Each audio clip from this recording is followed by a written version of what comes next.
Okay, I'm making a bellows for a blacksmith shop, and I'm using a traditional styled two-stage bellows.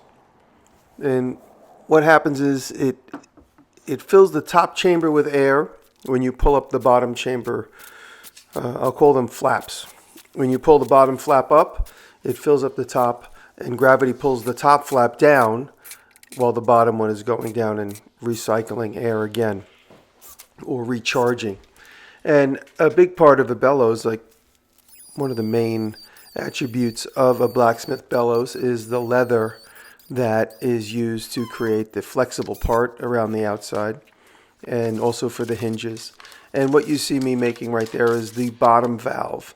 Right now it's positioned with the bottom facing up, and I'm using leather as a gasket for that flap valve and also for the hinge.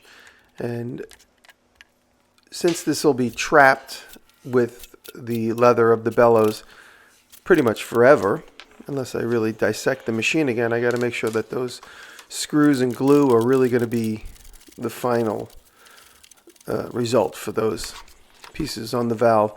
And same here, this is going to be the other side of the bellows flap. What did I call those things? I can't even remember what I called them. The flaps. Let's call them the wooden flaps. And I want to make it look old, so I'm putting some, I guess that's kind of like old barn wood. Just using the good parts. I split them in half on the table saw, and I'm only facing up the good stuff. And I do it to both sides. And what you're looking at there is the bottom intake valve. So this is positioned right now currently upside down. And you'll see that leather hinge there in the foreground there. Right now it's under the nail gun.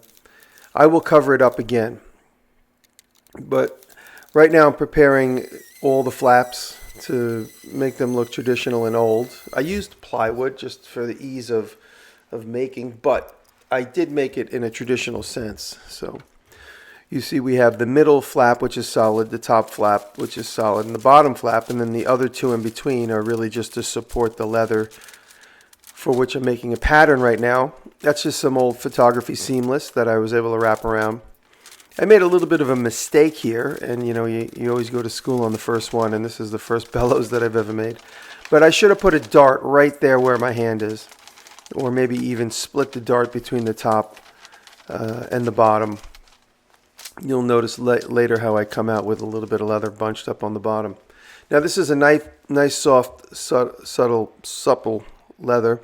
And I'm folding it over to where the pattern line is, and then that gives me a little bit of a crease in the leather that I could follow with the scissors. This is a simple little technique. This is the kind of leather where you bend it and it leaves a line.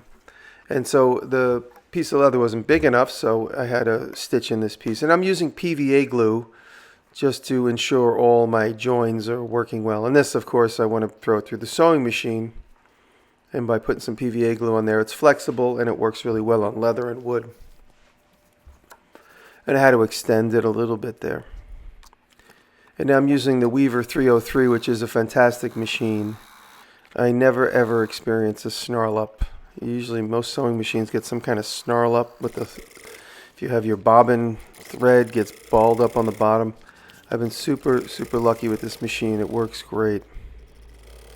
And I think I put a double stitch, which I might not show, but I put a double stitch. And here I'm laying the leather up, attaching it to the top flap, and I'm just making sure that I have enough. And I glue every spot where the bellows will be exited to, for instance, the exterior. I glue it. So I glue it the top flap and the bottom flap and everywhere around the nozzle.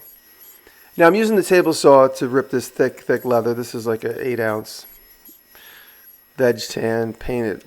This is some crazy belt leather. And it is really thick. And I wouldn't recommend everybody stick it through the table saw, but since I'm a woodworker, I usually think of woodworker solutions.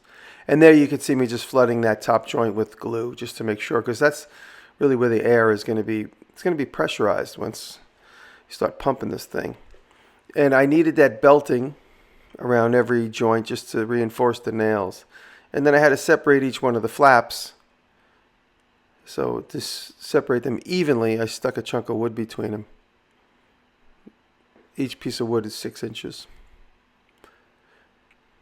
And now I'm getting ready to flip it completely over to do the last and final flap, which is the back. And I stick a chunk of wood in there, and I ended up gluing, just like I said before, I glue the whole edge of that flap to the leather. And I'm using these tacks, furniture tacks, which are a little difficult to nail in straight. Just using a steak knife to get rid of all my excess there. And you could certainly see the glue there, which dries clear. So I wasn't overly concerned about the excess. And the more, the better. Just using some more of this heavy veg tan. Now, you know when you store veg tan, somebody stored this for me and put tape on it. You'll notice you see the tape marks on there. You really got to be really gentle with your storage of your leather. It picks up any marks you lay it on. This is the reinforcement hoop that goes around the end of the nozzle. Just a little bit more of the construction of it all. And then you see where that lives. And there's my first X-Bell of air. And it works. And now I'm getting ready to do some blacksmithing with it. I have to lay it up in a framework. That middle flap is the separation between the lower and upper chambers. Again, the 2-stage.